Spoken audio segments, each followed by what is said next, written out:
म्हणजे तुम्ही आम्ही सारे जना पोट आहे तोंड आहे जीव आहे सोस आहे चमचमीत गाण्याचा ते आम्ही सारे खवय्ये आम्ही सारे खवय्ये सारे खवय्ये आम्ही सारे खवय्ये एकमेका शिकवित नवे काही बनवावे किती किती सोचले ते जीवित हे पुरवावे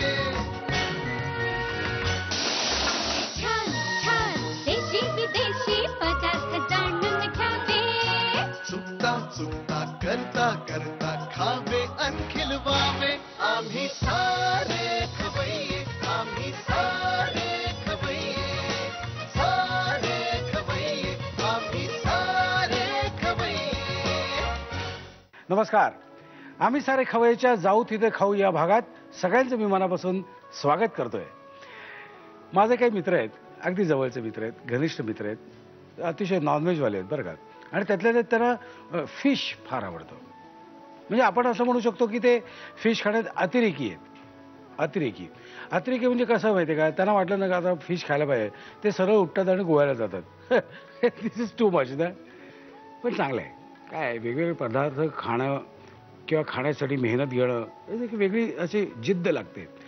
तर काही मित्र असे आहेत की ज्यांना मी भेटू शकत नाही, जे समोर बसलेले आहेत. तर अशा काही मित्रांसाठी मी खास नॉनव्हेज पदार्थ घेऊन आलेले आहेत. नाही तुमच्या तोंडाला पाणी सुटलं ना तर नावाचं दामले नाही मी. आणि हे असे पदार्थ दाखवण्यासाठी माझा एक अतिशय जवळचा मित्र आलेला आहे. यंग आहे, डॅशिंग आहे आणि स्वतःचं हॉटेल टाकून बसलेलं आहे. अतिशय तरुणपणात आपण त्याचं स्वागत करूया. नमस्कार. नमस्कार. तुझं नाव सांग मला. संदेश सुधीर भट. संदेश सुधीर भट. संदेश सुधीर भट याच्यावरून तुमच्या लक्षात आलं असेल हा कोणाचा मुलगा आहे. हा सुधीर भटांचा मुलगा आहे. सुधीर भट म्हणजे तुम्हाला माहितीच आहे, सुयोगचे निर्माते, ज्यांच्याकडे मी जवळजवळ नाही म्हटलं तरी 6,500 प्रयोग केलेत, त्यांचा हा मुलगा. आणि ह्याला मी इतका लहान असल्यापासून वागतोय. आणि सुधीर भट आणि कांचन भटन म्हणजे हिची आई, या दोघांच्या हाताला इतकी चव आहे आणि इतक्या वेळा आम्ही त्याच्यावर जेवलेलो आहे. आणि हा जेवायला बसायचा ना तेव्हापासून मला वाटायचं की हा साला काहीतरी वेगळं करणार आयुष्यात. कारण खाण्यावर ह्याचे नितांत प्रेम ह्याचं आणि ह्याच्या वडिलांचं म्हणजे सुधीर भटांचं. म्हणजे आम्ही कौतुकाने बघायचो साला काय जेवतात ते. आणि तावाने जेवायचे. तावाने आपण भांडतो की नाही, हे तावाने जेवायचे. अजूनही तसेच जेवतात. पण आता असू दे, सुधीर भटांचं आपण नंतर मुलाखत घेऊ, आधी तुझी मुलाखत घेतो. पण संदेश, 10वी झाल्यानंतर तू हॉटेल मॅनेजमेंट. तुला असं वाटलं कसं आपण हॉटेल मॅनेजमेंटला जावं? कारण की 6वी-7वी मध्ये घरात 5वीत असताना का 6वीत असताना मायक्रोवेव्ह आणला होता. आणि मला आई चहा करायला द्यायची नाही गॅसवर, कारण की मी खूप असा मस्तीखोर काइंड ऑफ होतो. तो अजूनही आहेस. आता थोडं वय वाढल्यामुळे तू. तर तेव्हा मी मायक्रोवेव्ह मध्ये चहा करायचो. मग अगोदर म्हणजे असतं ना की पाणी उकळणं, मग दूध घालणं, हे प्रोसिजर मी मायक्रोवेव्ह करायचो. उकळायला लागलं का बंद करायचं, परत डोर ओपन करून चहा करायला. हळूहळू अशी चहा करायची आवड निर्माण झाली. आणि मग टीव्हीवरती कार्यक्रम बघून आणि एक वेगळंच बाबांचं एक बाळकडू होतं की तुला हॉटेल करायचं आहे. म्हणून एक जेवणामध्ये आपोआप एक आवड निर्माण झाली. तर आता तुझं जे हॉटेल आहे फिश करी राईस, हे नारायणपेठेत आहे. आत्ताच मागच्या 2 आठवड्यापूर्वी 4 वर्ष झाली. क्या बात आहे. पण हे नारायणपेठेत उघडताना तुला भीती वाटली नाही? म्हणजे बाबा नाही, उलट 2 गोष्टी आहेत. मला अजून आठवतं की आम्ही पुण्यात आलो होतो, मी आई बाबा जागा शोधत होतो आणि बालगंधर्व पासून जवळ म्हणून आम्ही ती जागा शोधली. आणि त्या पेठेत असं ते हॉटेल चालतं, असं नाही चालणार असं काही माहित नव्हतं. अच्छा. पण बालगंधर्व पासून जवळ म्हणून नारायणपेठ जवळ आणि तिथे हॉटेल करायचं एवढं माहिती होतं. वाटलं की होईल. पण त्या जो 2-2.5-3 महिन्याचा प्रोसेस होता की नाही चालणार. पण त्या मला एवढं माहिती की आपण करायचं, नाही चाललं तर नाही चाललं, मग त्याच्या नंतरचा गोष्ट. पण मुळात सस्टेन इमानदारी. म्हणजे मला जे माहित करायचं होतं ते मला आणि वडिलांना आईला तिघांना एक माहिती होतं की ही गोष्ट आपलं प्रोडक्ट चांगलं आहे. 3 महिने नाही तर 6 महिने तर 1 वर्ष नुकसान झाल्याशिवाय प्रॉफिट मिळत नाही, तर होईल तितकी गॅरंटी होती. सेट व्हायला वेळ लागतो. आणि मग काही हळूहळू कालांतराने लेख येत गेले, मग लोकांना आवडत गेलं. गणपती श्रावण झाल्यानंतर या कदाचित या 3-4 महिन्यात तो जो एक 2-2.5 महिने जे पुण्यात खात नाही तो जसं संपेल तसं लगेच कदाचित आमचं FC रोडला हॉटेल ओपन होईल. Okay, good. म्हणजे आता तुमचे एक पाऊल पुढे टाकतं, त्याबद्दल आनंद. आणि या वर्षी 2013च्या पहिल्या 3 महिन्यात 3 पुरस्कार मिळाले. अरे क्या बात आहे. टाइम्स नावचं एक चॅनल आहे, हा. News channel. त्यांचं ऑल ओव्हर इंडिया अवॉर्ड्स असतात. त्याच्या all over India best local food west झोनमध्ये हा. आपल्याला अवॉर्ड मिळालं. त्याच्यामध्ये कॅलिकट आणि असे बरेच कॅलिकट, गोवा सगळ्या ठिकाणी ओव्हरटेक करून त्यांना हरून आपण जिंकलो. ओके. आणि अजून एका ठिकाणी आपल्याला नॉमिनेशन कोस्टल जिथे मिळालं नाही, अर्थात ते कॅलिकट मधल्या एका रेस्टॉरंटला मिळालं. ओके. पण जिथे लोकलला मिळालं तिथे आपल्या मुंबईचं आस्वादी होतं बर बर. नॉमिनेशन मध्ये. पुन्हा category best local food, best sea food. त्याच्यानंतर परत झोमॅटो म्हणून एक वेबसाईट आहे, त्याचा best sea food recommended by people म्हणून एक अवॉर्ड मिळालं. क्या बात आहे, म्हणजे उत्तम चाललेलं आहे. अवॉर्ड मिळाला. हा, चांगलं झालं. उत्तम चाललेलं आहे. म्हणजे नाटक आणि हॉटेलच्या भाषेत चालणाऱ्या नाटकापेक्षा चांगलं झालंय. मग हे बाबांना सांगितलंच की रे, हे बघ संदेश, तू तुझं काम कर, कळलं ना, मला शिकवू नको असं लगेच बाबांनी तुला सांगितलं असेल. नाही, ते पण- होत असतं, मग ते लगेच आपोआप वरती जातात घरी. आपण किचनकडे जाऊया का? ओके ना सर. बरं मला सांग, आज आमच्या खवय्यांना तू काय काय दाखवणार आहेस? भरलेला बांगडा म्हणून एक डिश आहे, जी आता- भरलेला बांगडा. हा, जी आता आखाडामध्ये आखाड जो झाला आता, आखाड म्हणजे पुण्यात आखाड म्हणतो, आपण गटारी म्हणतो. हा. त्याच्यानंतर मी इंट्रोड्यूस केली, लोकांना आवडली आणि आता मेनू कार्ड तर मी लवकरच घालायचा आणि प्रयत्न दुसरी डिश कुठली आज? करतो. दुसरी डिश जी आहे जी खरी तिरफळाची आमटी म्हणतात त्याला. हा. आम्ही हॉटेलमध्ये त्यात बांगडा घालून करतो. हा. इथे मी पापलेट घालून करणार आहे. अच्छा. फक्त फरक इतकाच आहे. ओके. आपण पहिल्यांदा काय बनवतोय? भरलेला बांगडा. भरलेला बांगडा. मला साहित्य सांगतोस काय काय? हा बांगडा, ओके. ओलं खोबरं, हम्म. बारीक रवा, हम्म. हा फिश करीचा फ्राय मसाला आहे. हम्म. त्याच्यानंतर हा कांदा, ह्याच्यामध्ये तिखट, धनिया पावडर, जिरा पावडर असं सगळं मिक्स आहे. ओके. मीठ, लिंबू आणि आलं लसूण कापलेलं मिक्स आहे. ओके. साहित्य बघायला जाऊया कृतीकडे. फक्त हे फिश करी राईस मसाला हा काय प्रकार आहे? तुम्ही काय स्पेशल हा, म्हणजे बेसिकली कुठलीही फ्राय करायची गोष्ट असेल हा. तर मी ते मसाला बनवून ठेवतो. सकाळी झाल्यानंतर लोक मसाला हा. बनवतात, मग तो अख्खा दिवस चालतो, उरलेला फेकतात, परत दुसऱ्या दिवशी परत बनवतो. फ्रायचा जो एक मसाला म्हणतो की तुम्ही काय वेगळं करता, ते प्रत्येकाचे एक ठरलेले मसाले आहेत. हा तुमचा मसाला आहे. फिश हा, करी म्हणजे राईसचा मसाला आहे. हे ओलं केलं का फ्राय लावलं का झालं फ्राय. विषय संपला. ओके. त्यात काय काय आहे तू सांगू शकशील का? मैदा आहे, हा. किंचित कॉर्नफ्लॉवर आहे, हा. तिखट आहे, हळद पावडर आहे आणि थोडंफार गरम मसाला आहे. खरं सांगा, आम्ही लावणार, आम्ही बनवलं तसं झालं नाही नाही ना? नाही नाही तर एवढंच, मग, एवढंच. फक्त प्रमोशन पुढे मागे होतं ते ओके. त्यांच्या हाताप्रमाणे. बरोबर. प्रपोर्शन सांगायचं नाही. प्रपोर्शन सांगितलं ना की माती लगेच बाजूला फिश करी आणि डाळ असं नवीन हॉटेल. बरं, हे तर झालं. आणि हा लाल मसाला काय आहे ह्याच्यात? ह्याच्यात काय- मालवणी मसाला, हा. त्याच्यानंतर धनिया पावडर, जिरा पावडर हा. आणि किंचित गरम मसाला. ओके. हे असं मिक्सर आहे. हं. आहा. असं 40 सेकंद घेतलं ना, सटासट शिंका येतील मला. ओके. साहित्य झालं. आता काय बघायचं मला सांग. आता आपण स्टफिंग बनवून घेऊ. ओके. खोबरं मोठा करू. किंचित. आपल्याला एका माशापुरतं बनवायचं ना. हं. मला पण सारखं मगाचपासून वाटतं ह्याच्याकडे बघता बघता पटकन असं माशाने माझ्याकडे बघून असं केलं तर काय होईल. आता भीती वाटते. आहे शांत पहुडलाय पण आपलं असं केलं. चांगल्या घरातला भरलेला आहे तो. हो, भरलाय म्हणजे मला झाकावून त्याला उघडावं असं झालंय. ओके. मीठ. पण थोडं मीठ घातलं. हम्म. हे काय आलं आणि आलं लसूण कापून घेतलंय. अच्छा. ते फक्त थोडं त्यात अर्ध कच्चं ठेवायचं आणि अर्ध शिजून घ्यायचं. म्हणजे जेव्हा आपण फ्राय करतो हां. तेव्हा तो पूर्ण मसाला जो आहे तो शिजला जातो. ओके. नॉर्मली लोक चटणी भरतात किंवा असं काही पेस्ट भरतात, पण त्याला सगळीकडे तेच तेच तेच तेच झालं. मग लोक काय म्हणतात, भरलं पापलेट खाल्लं काय, भरलं बांगडा खाल्लं काय, शे. तेच वाटतं. पण काहीतरी वेगळं. आता कांदा म्हणजे थोडंसं काहीतरी असं क्रिस्पी वाटावं खाताना म्हणून. अजून वेगळा काही दृष्टिकोन नाही आहे कांद्याचा. कांदा म्हणजे क्रिस्पी वाटा म्हणून उद्या तुम्ही शेव घाल तर चालणार नाही. कांदाच कळलं घालायला का? पाहिजे. कांदा नाही तर भाजलेला कारण- पापड घालायला येण्यासारखे. असं काही करायचं नाही कुडूम कुडूम खाऊया वगैरे नाही होणार तसं. हा. आता हा आपला मसाला मिक्स केलेला. कारण की काय तुम्ही केरला झणझणीत करा पण. हा, मला ते असं झणझणीत. पुण्यात झणझणीतच लागतं. हो ना.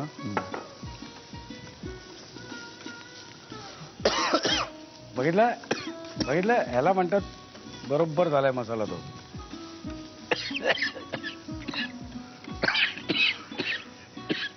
चाललो बहुतेक.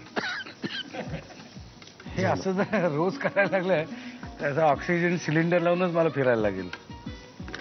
तर हे आपलं स्टफिंग होत आलंय. आता काय करायचं मला सांग. आता मला एक बाउल द्या, म्हणजे तो मसाला मला ओला करून घ्यायचा. कुठला? हा. फिश करी राईस मसाला. मसाला स्पेशल मसाला फ्राय. लिंबू. आंबट नाही होणार. थोडं किंचित आंबट तिखट असं. पाणी देऊ. हां थोडं पाणी लागेल. हे आता पण त्याला काय लावणार आहोत का? हे त्याला आपण बाहेरून लावणार. बाहेरून लावणार. ओके. आणि आत हे घालणार. थोडं मीठ लावून घेऊ. हा आपण मसाला त्यात स्टफ करू. फॅन्टास्टिक. आता काय त्याचं काय करायचं? आता हा रवा ते आपण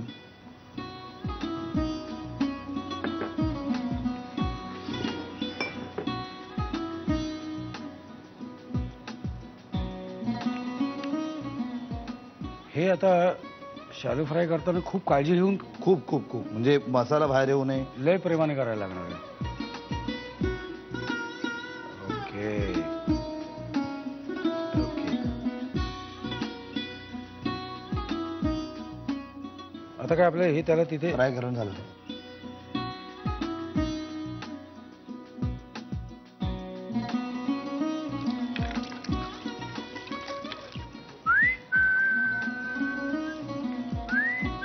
नाजूक प्रेमाने करायला लागतं.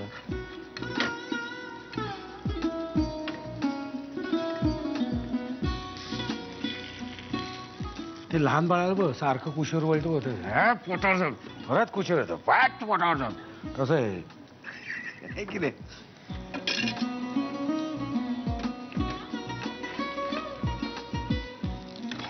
अभी जो होगा अभी ये जो टेस्ट लगेगा ना भिडू हे लय लय कौतुक आहे याचं. कसलं?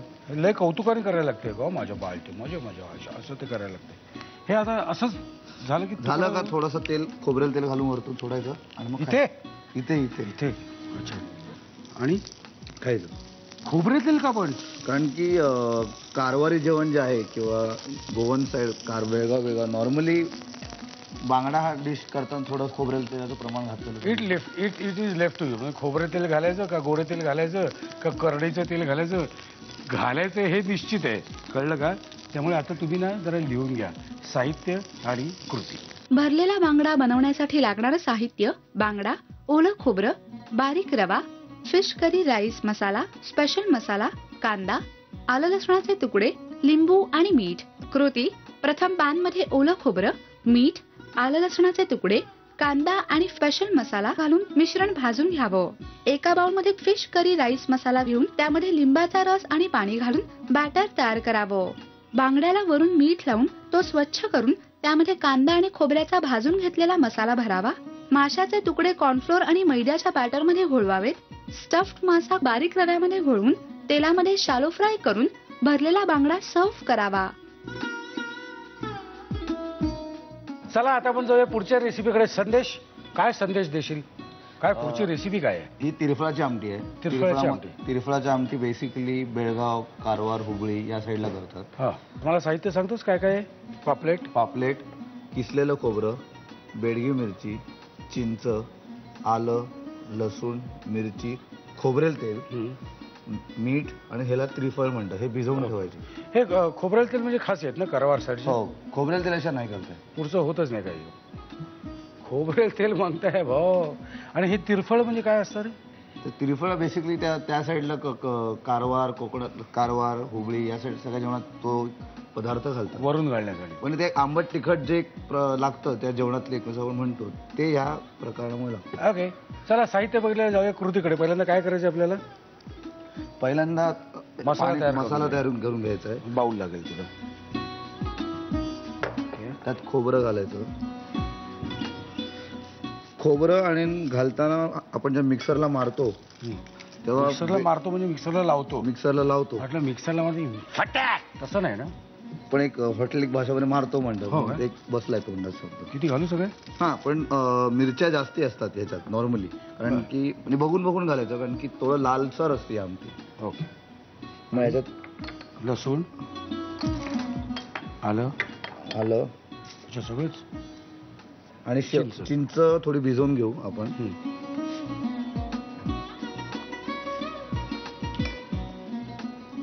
हे मिक्सरला वाटायचं.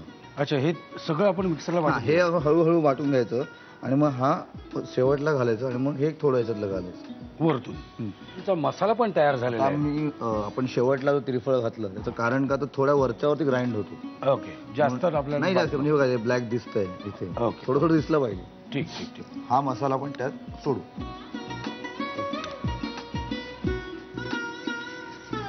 हे काय उकळून घ्यायचं का? हा उकळून घ्यायचा. बरं. ह्याच्यामध्ये आपण नॉर्मली जसं तेलामध्ये घालतो मसाला, तर तेल नाही घालत, त्यात पाण्यात हा मसाला उकळतो. आणि आपल्याला नंतर खोबरेल तेल वरून घालायचं. बर, म्हणजे याचा अर्थ खोबरेल तेलाचा वास उत्तम लागेल. उत्तम लागतो. हा म्हणजे खोबरेल तेल आपण आतून लावणार आहोत, जे वरून लावतो आपण ते आतून लावणार आहोत. तू काउंटरवर बसतोस का कुठे बसतोस? नाही, मला काउंटरला मी फार 10% बसतो. मी कस्टमरशी बोलणं, ऑर्डर घेणं, कारण की मला स्वतःला जास्त आवडतं ऑर्डर घ्यायला, लोकांना सजेस्ट करायला काही. हा, म्हणजे ती 400 रुपयाची ऑर्डर 600 रुपये कशी होईल ह्याच्याकडे ह्याचं जास्त लक्ष असतं असं मला एक जबरदस्त संशय आलेला आहे. कारण बरेच दिवसात गेलेले नाही हॉटेलमध्ये, त्यामुळे हा कसं म्हणजे सेल्समॅनशिप मला माहित नाही याची. हळूहळू त्याला उकळी येते. हो हो, ते थोडं खोबरेल तेल घालू.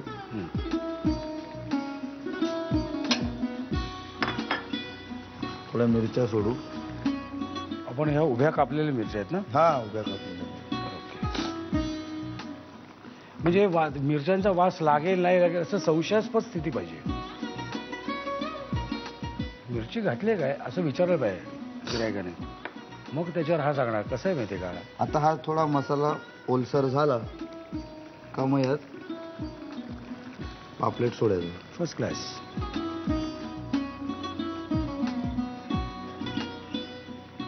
क्या बात है. आणि हे कशावर खाता येईल आपल्याला? एक तर राईस, सोलकडी भात, चपाती बरोबर इतकं नाही खाऊ शकत, मग तांदळाची भाकरी चांगली केलेली. पण सगळ्यात सोपं भातच. भाताबरोबर उत्तम लागतो. ऍब्सोल्युटली भातच पाहिजे. भात आणि फडफडीत असलं तरी चालण्यावर काय नाही का. आणि बासमती नाही, साधा तर कोलम, तुकडा बासमती, तुकडा कोलम किंवा असं काहीतरी. Yes, that's it, done. आता काय आपण करतो? खोबरेल तेल. आता हे जवळजवळ झालंच की. हो, जवळजवळ झालं, म्हणजे जवळजवळ झालं. आता फक्त थोडं एक 5-1 मिनिटं थांबलं का तो फिश कुक होतो. मग भाताबरोबर खायचं. भाताबरोबर सुरू करा. तुम्ही लिहून घ्या साहित्य आणि कृती. पापलेट करी बनवण्यासाठी लागणारं साहित्य: पापलेट, किसलेलं ओलं खोबरं, बेडगी मिरची, भिजवलेली चिंच, आलं, लसूण, उभी चिरलेली हिरवी मिरची, तिरफळं, मीठ आणि खोबरेल तेल. कृती: प्रथम एका बाउलमध्ये किसलेलं खोबरं घेऊन त्यामध्ये बेडगी मिरची, लसूण, आलं, चिंचेचा कोळ आणि तिरफळं घालून हे मिश्रण मिक्सरमध्ये वाटून घ्यावं. एका कढईमध्ये पाणी गरम करून त्यामध्ये वाटलेला मसाला घालून तो उकळून घ्यावा. त्यामध्ये थोडंसं साधं तेल, हिरव्या मिरचीचे तुकडे, मीठ आणि पापलेटचे तुकडे घालावेत. वरून खोबरेल तेल घालून शिजवून पापलेट करी सर्व्ह करावी. संदेशचे दोन्ही पदार्थ तयार झाले आहेत आणि आता मी ते खाऊन बघणार आहे. संदेश, तूही खाऊन बघा. हो. घाबरू नको, डरने का नाही, आपण आहे ना इधर.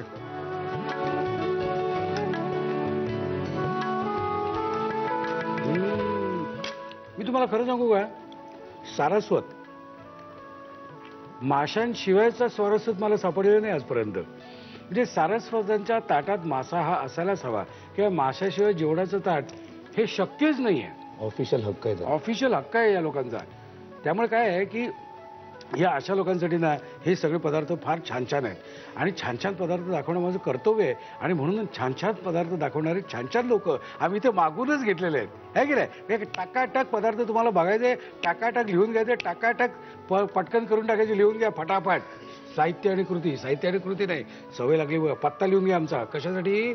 तुम्हाला काही वेगळे पदार्थ आठवत असतील ते ताबडतोब मला लिहून कळवायचे. पत्ता लिहून घ्या. आम्ही सारे खवय्ये. Zee Marathi, post bag number 1, Andheri पूर्व, मुंबई 99, भारत TVC. झी मराठी @ZNetwork.com. मला खात्री आहे तुम्ही पत्ता लिहून घेतलेला असणारच. आणि संदेश, आता पुढचं तुझं डेस्टिनेशन काय? आता अजून काय काय डोक्यात करायचं तुझं? आता पुण्यात एक हॉटेल झालं का, मग अजून एक असं 1-2 हॉटेल करायचं. मग ते सातत्याने करायचं आणि मग एक हॉटेल स्वतःचं कुठेतरी पुण्याच्या जवळ औंध किंवा बाणेर असं काहीतरी स्वतःचं हॉटेल झालं मग जमलं तर मुंबईला यायचं नाही तर मग पुण्यात कमवायचं आणि मुंबईत खर्च करायचं 4 हॉटेलवरती गप्प बसायचं. ओके, पण पुढे तुला आवडतंय, बरं चाललंय. You are happy with it. तुझ्या सगळ्या चांगल्या इच्छा पूर्ण होत अशी परमेश्वराकडे मी इच्छा प्रदर्शित करतो आणि अर्थात चांगली इच्छा नेहमीच पूर्ण होते आपली. संदेशला आपल्याला भेट द्यायची राहिली. भेट म्हणजे काय, आमची एक प्रेमाची भेट आहे की नाही? थँक्यू. येस.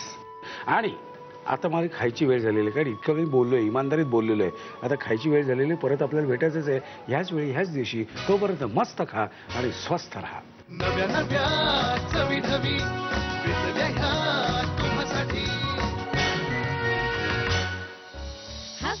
तुम्हाला माहिती आहे का की आम्ही सारे खवय्ये हा कार्यक्रम तर आहेच, पण खवय्या नावाचं हॉटेल आहे ठाण्यामध्ये आणि ते ह्यांचं आहे. आणि मी या हॉटेलमध्ये जाऊन यथेच्छ ताव मारून आलेलो आहे आणि अप्रतिम सगळे पदार्थ आहेत. काय बनवणार आहे तुम्ही? लसूण मेथी. लसूण मेथी. तू काय बनवणार आहेस? कापा फणसाची खीर.